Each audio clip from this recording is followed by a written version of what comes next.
Once you have your whistle in the key of D, I'm going to show you how to hold it.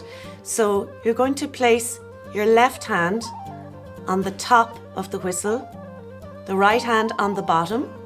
We're going to use our thumbs in the back to balance the whistle.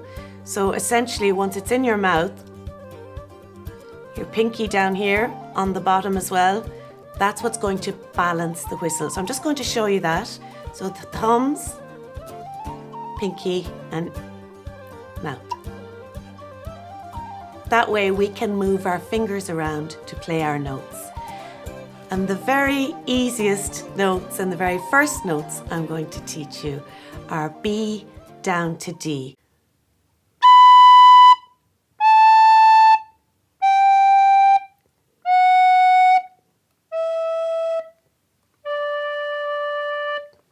Will we try that together now?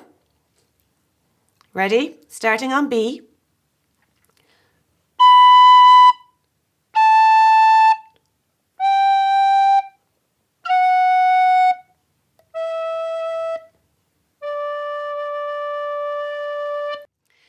Great, so now that we've played our B down to our D with each separate note, we're now going to play them together with a flow to it. So let's try it with one breath, bringing each finger down all the way down to D.